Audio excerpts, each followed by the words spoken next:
I don't like vegans who say, I'm a vegan, but I don't judge. Disruption type activism is not effective and is making us look bad.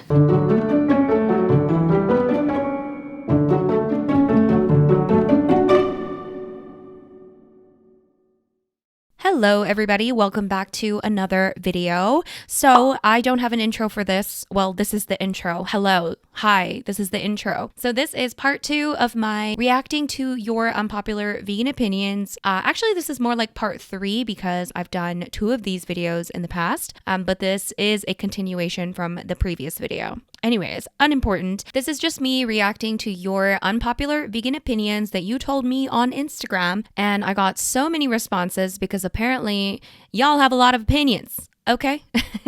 And that's great because I also have a lot of opinions. Anyways, make sure you watch part 1 as well, which will be linked down below. But yeah, without further ado, actually, no, first, make sure you follow me on Instagram. That way you can participate in future videos like this and you can leave me your opinions because I know you guys have lots of opinions.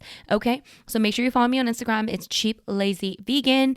And now we can get started with part 2 of reacting to your unpopular vegan opinions. Let's go. Powerful people will never care about animals because they don't have money, speak, write, or vote. Powerful people will never care about animals because animals don't have money, they can't speak, they can't write or vote. I think this is why it's more challenging than human rights activism and political movements. I agree. I think so. I don't want to say powerful people will never care about animals, but I do think that the reason why it is so challenging for us to make any sort of an impact to the animal rights movement, it's so challenging because animals can't fight for themselves, they can't speak for themselves, they really don't have power in any way, shape, or form. You're right, they can't vote. There's really no repercussion to human beings treating them poorly because we've created a world where only human voices really matter. So it's really extra difficult. That's why animal liberation is so difficult. And it's frustrating, you know, when it comes to human rights. Even the most oppressed group can speak for themselves. They can speak, they can fight for their own rights. That's probably why we've made such progress in the last however many years in terms of human rights. Not perfect, but we've made progress. When it comes to animals, they can't really fight for themselves. They can't really speak for themselves. They're very weak. They're very weak in terms of the level of power that they have in our society. So that's why it's really difficult. That's why, you know, animal rights activists have to really speak out because no one else is going to do it for them. It's frustrating and it's sad because at least with humans, like I said, they can speak up for themselves. They can do something, right? They have some level of, you know, voice. But animals, they don't have a voice. They don't. Yeah. Next, disruption type activism is not effective and is making us look bad. I think I agree for the most part, although again, I would like to see some sort of statistics, some sort of study on this because I think that would be interesting. But basically, I think what this person means by disruptive activism is like when vegan activists storm into a grocery store with like picket signs and they're like yelling at the patrons and yelling into a McDonald's or going into a McDonald's with like a bloody shirt on, that kind of activism. I think that's called disruptive type of activism, or like shutting down a fur store or something like that, right? Like I think some of it can be effective. I'm not really sure exactly what. I believe they've used that kind of activism in the fur industry, perhaps, and also in the movie that was produced by Joaquin Phoenix. What was it called? Animal People. I think they used some form of disruptive activism to fight against animal testing, and that worked. Even though I think some of those people went to jail and stuff, it was like a complicated story.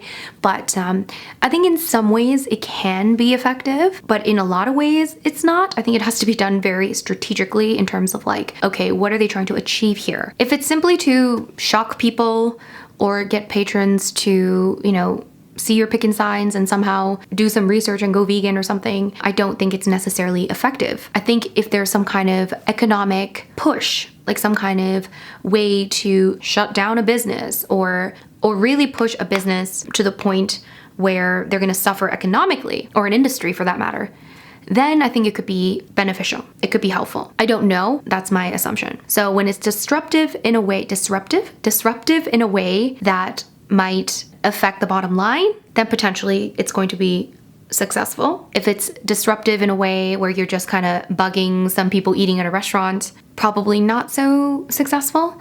All I know is that I don't know any vegan really that's ever told me that they went vegan after seeing a protest in a McDonald's or in a steakhouse. I don't know anybody that went vegan from, seeing some like people from PETA like wearing blood and like walking down the street or something. Although you might be able to plant some seeds, which, I don't want to discount that. Yeah, it's hard to say. I kind of agree and I kind of disagree. I'm not really sure where I'm at, but yeah, I think I'm at the place where I believe it is potentially helpful if there is an economic hit to a certain industry or a company. I don't like vegans who say, I'm a vegan, but I don't judge. I agree for the most part, although I understand the psychology behind it. I see why people, I think these are called pick-me vegans, where it's like, I'm vegan, but I'm not like those vegans. Like, it's like that, I'm vegan, but I don't care what you eat, like that kind of stuff, which is so frustrating, especially when it comes from a vegan. Like, it's like extra frustrating because you're like, well, you can't really have it both ways. Like, you can, like, I get it, but I don't get it. It's hard. It's hard. We're living in a world that is so unvegan. We're living in a world where most of us are not vegan, like 99% of us are not vegan, and we have to kind of survive. As vegans, we're still part of the human species. We have to be a member of society, and we are human first and foremost. So it's very difficult for us to separate ourselves from society. We all, even the most extreme vegans, still are a member of society. Even the most extreme vegans still might have family members or friends that they keep in touch with that are not vegan. Now, if you logically think about it in terms of how we actually think, for example, we are against all forms of exploitation to animals. So logically, if you were an alien looking down on Earth, and you had no emotions involved, and you are thinking, logically, the people that believe that animals should not be exploited, that have that ethical stance, they shouldn't interact with people that do behave that way, right? However, we are not logical. We are we're a very complicated creature, okay? We're very complicated. So on one hand, we have our ethical philosophy, our moral philosophy, our beliefs. On the other hand, we're human beings that need social interaction, that need relationships, that need friendships, that need, families. We need to belong in society.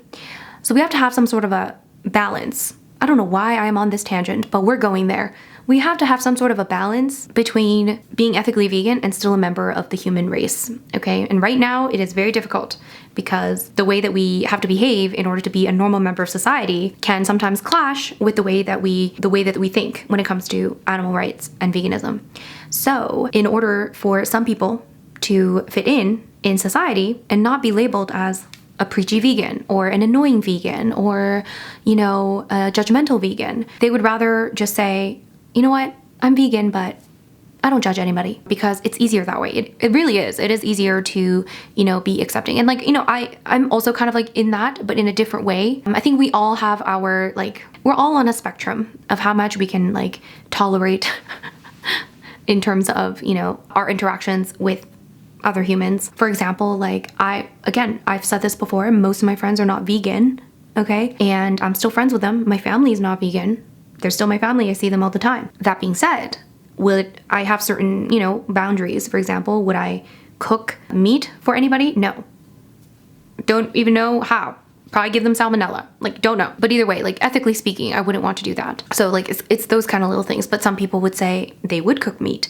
So I feel like we all have a different line drawn, what we find is acceptable. And for some people, that line is saying that they don't judge anybody, which is understandable in a weird way, but also it's frustrating in a different way, because then it's like, okay, well, if you have a certain belief that we shouldn't harm animals, then of course there's a certain judgment there.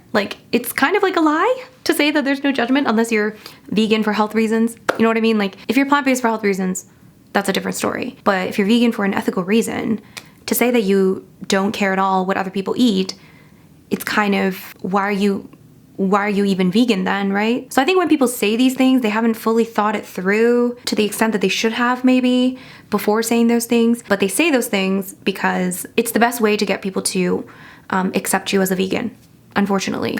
So I don't want to say I dislike these people, because I understand the kind of mentality. I understand the psychology behind it. And we all have that, level of which we find is acceptable. And someone out there is going to judge us for that level, right? Someone out there is going to judge me for being friends with non-vegans. You know what I mean?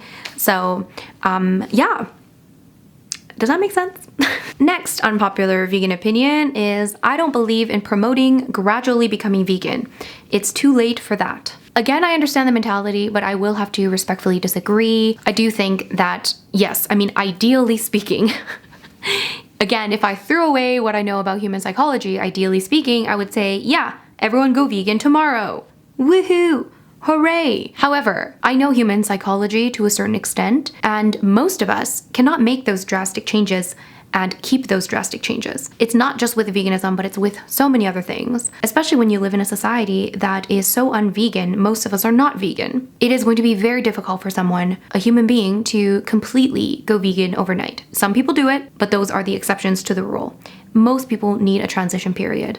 And that's just being realistic. Again, you can be idealistic or you can be realistic. And I'm being realistic in a sense that you just cannot change your lifestyle overnight. Yes, you might be able to make the ethical connection overnight, but the ethical connection and living in the real world can be two very different things. So when you live in the real world, often there's so many things that confuse you, so many things that happen, so many people disagreeing with what you're doing, family and friends not understanding. And it's not just about the diet that we're talking about here. We're talking about so many different other things, right? We're talking about, social acceptance or lack thereof, the judgment from family and friends that happen, immediately.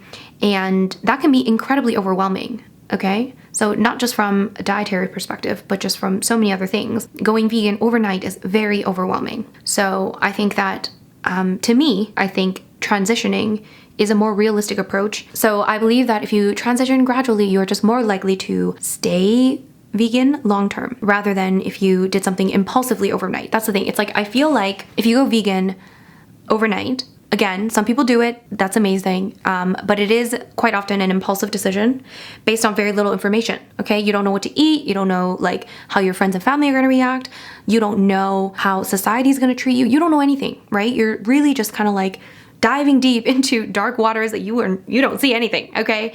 So you're not prepared for the world. Okay, you're not prepared for not just what you're going to eat, but you're also not prepared for the world's reaction. And it's very overwhelming and it can be very challenging. And I think, slowly transitioning can be a little bit less of a huge burden, not just in terms of your diet, but your psychology. So, yay. Real leather is better than vegan leather, better for the environment, a waste if it is not used, etc. So, I agree only if real leather is secondhand real leather. Then I agree completely. Yes. So if it is not secondhand, that's a problem. If it's not secondhand, then that means an animal had to die for that bag, for that belt, whatever it is.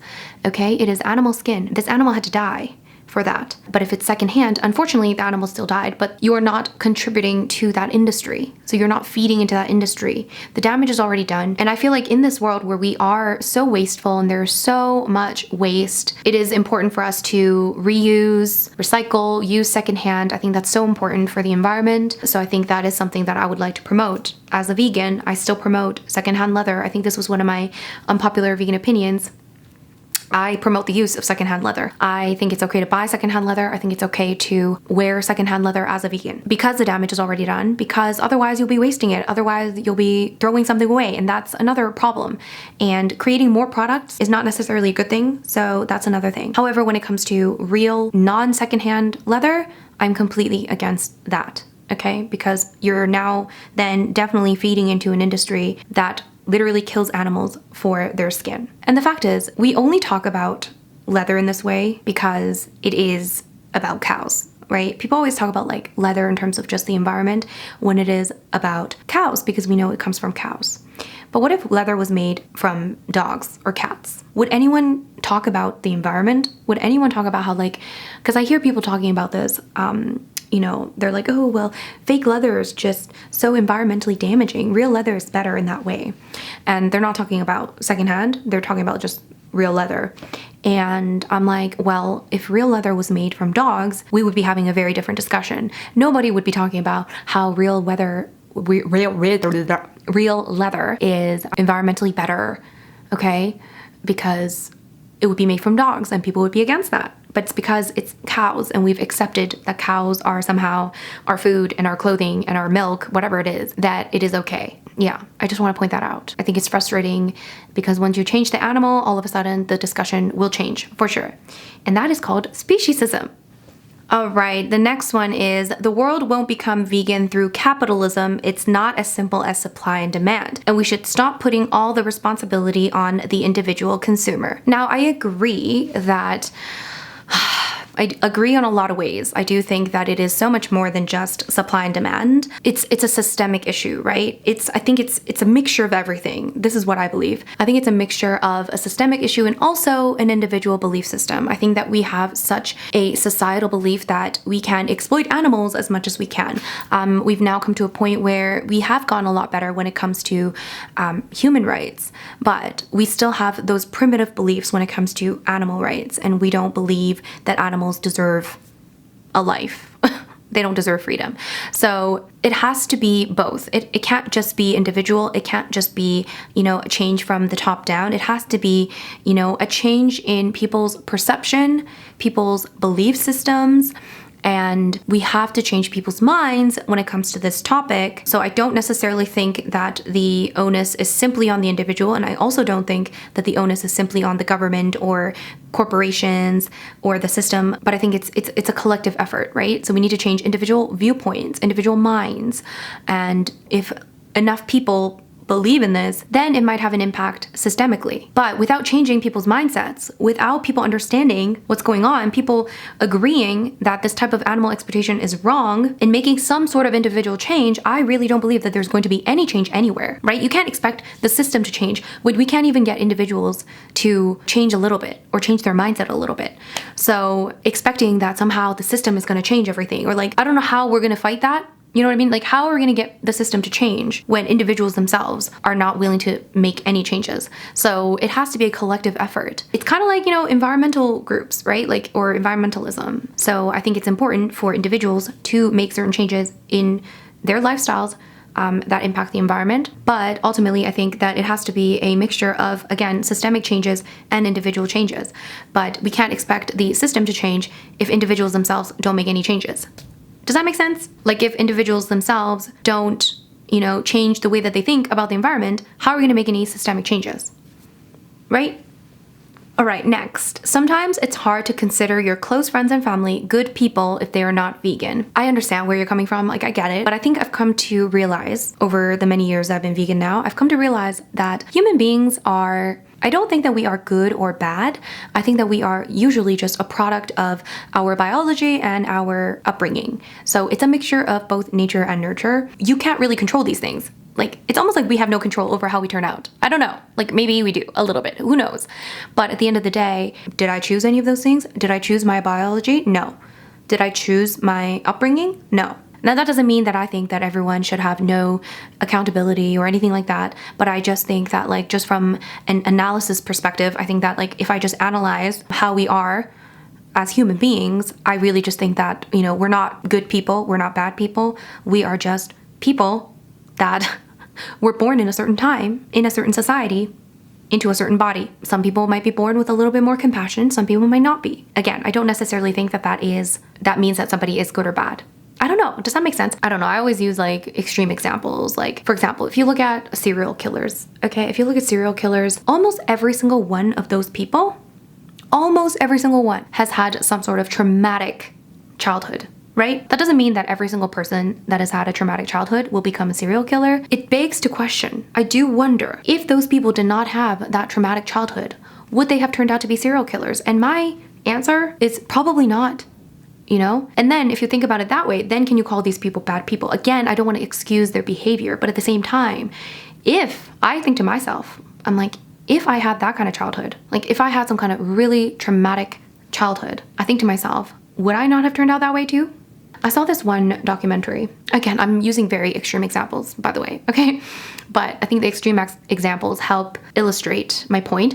So one time I saw this random documentary on YouTube. It was a random video that was recommended to me. It's getting really dark. Why? Anyways, I can't remember what it was called, but it was about this like 4-year-old girl, very young little girl who, I don't know how old she was. Maybe she was like 4 or 5. She was very young, but she was taken into, I don't know, some kind of institution, and she was being interviewed by this guy. Some of you might know this. Basically, this girl was incredibly violent for a young girl. Like, she was trying to kill her little brother and threatening to kill people. I don't know what she was doing, but she was basically just exhibiting very violent behavior as a young child, abusing her brother and all of these things. And it turns out that when she was first born, she was born into a really, really bad situation where she was completely neglected. Like, she wasn't held properly, she wasn't taken care of, she was neglected by whoever was supposed to be taking care of her. So she actually ended up getting adopted, you know, with her brother to a nice family when she was a little bit older. But that's when she started exhibiting this really troubling behavior. And then they actually ended up keeping her in this institution, and they ended up actually rehabilitating her because she was still quite young. So, you know, I guess there was a lot of hope in that way.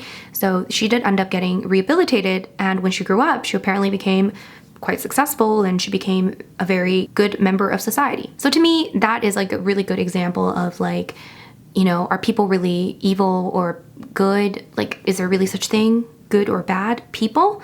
Or are there like good or bad actions, good or bad circumstances? So in her case, because she wasn't shown any love or affection when she was a young child, when she was a baby, the most important time, one of the most important times to be shown affection, that early like childhood, when you're a baby, when you're that young, being shown love and affection is incredibly important. I mean, of course, at any stage of your life, but that is your like, it's very, very important. And she was completely neglected. She was abused. So all she knows is to abuse. That's all she knew. But then she got rehabilitated because she now got a chance to live, you know, in a good, stable home. And then she got a chance to be rehabilitated. So my perspective is that, again, these are very extreme examples, but my perspective is that, you know, just in our world, I don't believe that people are bad or not good people because they eat animal products. I don't. I know that it's hard to kind of wrap your head around that, but I don't, because I think that we're just products of our society. And what we have been told is normal. And what we've been told is normal is eating animal products is completely normal. That's how all of these people grew up. So I know it's hard to wrap your head around that. So that's why it's important to kind of change the mainstream mindset around this stuff so that it'll gradually change the society that we live in. And then it'll become less and less normalized to eat meat. And then we can have a discussion. It's like when, you know, really old people are like really homophobic or something. I'm just like, okay, they are from a different era. I don't necessarily think that they are bad people. They are just from a different era where they just don't understand this, and it was deemed as evil when they were growing up. So they're just kind of going with what they were taught when they were growing up. So, wow, that was a tangent. Next, invasive species should be eradicated. Woo! In that case, then I guess we are going to eradicate the entire human species because we are the most invasive species. Let's face it, on this planet, we are literally burning this planet. What are we doing to this planet? To me, this is the most obvious thing in the world, that we humans are doing the most damage. Yes, we've done some good, but we are basically a parasite on this planet. I'm just gonna have to say that. We are ruining everything, basically. I mean, look at climate change, look at what's happening. We are really not in a position to pretend that we are not the worst thing for this planet, for every other species than ourselves. Like, we are literally the worst thing for every other species. Maybe other than dogs. Dogs are happy with us. I don't know. I mean, actually, that could also be argued. But yeah, to say that like we need to eradicate invasive species without actually realizing that we are the most invasive species, to me, that's, I don't know. Like, are we gonna keep pretending that? Are we gonna keep pretending that we're not the most invasive species on this planet? Alright guys, so one last one because I feel like I've been filming for way too long. So this one is, if you suffer from depression and anxiety, going vegan can make your daily life even more challenging. I've never suffered from those things. However, I can see why that can be true because obviously there's so many factors, right? Number one, the fact that it can be a little bit of a socially isolating thing to go vegan. That's honestly probably one of the reasons why it could be emotionally exhausting for a lot of people, because of the fact that even if you have a social life, it can still feel like you're kind of an outsider because nobody understands nobody understands you, basically. Nobody's agreeing with you and everyone thinks you're the weird vegan, you know? So it can be socially isolating in a lot of ways, even if you are a social person. Like, I'm a pretty social person, but even I can sometimes feel a little bit socially isolated, even when I'm going to events, because then I have to somehow find the vegan option, and sometimes there is no vegan option. Sometimes you're sitting there drinking a beer instead of having a meal like everybody else. And those things can be really challenging, and especially if you suffer from something like depression or anxiety, it can probably maybe exacerbate that. Another thing is that, you know, obviously if you're going vegan, you're probably aware of what's happening in this world. Maybe you're aware of what's happening to the animals, what's happening to the environment, and the damage that we are doing to animals. You're just more likely to care about issues like that, and that can be quite emotionally draining to kind of think about these issues. You know, when you're vegan, you're really taking accountability, you're really trying to, you know, make this world a better place, and that can be a really positive thing, but it can also lead you into a world where you are just really negatively thinking about this world. Especially if you're aware that not many people around you are willing to make any changes, then it can feel really emotionally draining and really just kind of hopeless in a way. And I think that could potentially add to some sort of, you know, emotional issues that you might be already having, some mental health issues that you might be already having. So I think it's really important to, you know, find some kind of balance between, you know, being a vegan activist or an animal rights activist and somebody that cares about these issues, but still taking care of yourself and really like making sure your mental health is okay, because, you know, you really have to take care of yourself first. Like, that is so important. You know, constantly worrying about these things and constantly just having negative thoughts it's not a good thing, right? So I think you still have to take care of yourself while you still worry about other issues. And I'm gonna leave it at that. So hopefully you guys enjoyed this video. I hope you enjoyed my response to your unpopular vegan opinions. Let me know down below if you disagreed with me or agreed with me on any of these. And if you have any more unpopular vegan opinions to share, in the comments down below. Of course, be respectful and kind to everybody. Okay, there's no need to be angry just because you might disagree with me or anybody else on anything. There's no need to be angry. You can still be respectful and kind. Yeah. Anyways, if you guys enjoyed this video, of course, give it a big thumbs up. And if you're new here, don't forget to subscribe, and don't forget to follow me on Instagram and participate in the next unpopular opinions thread, if you will. Okay? Anyway, guys, thank you so much for watching, and I will see you guys in my next video. Bye!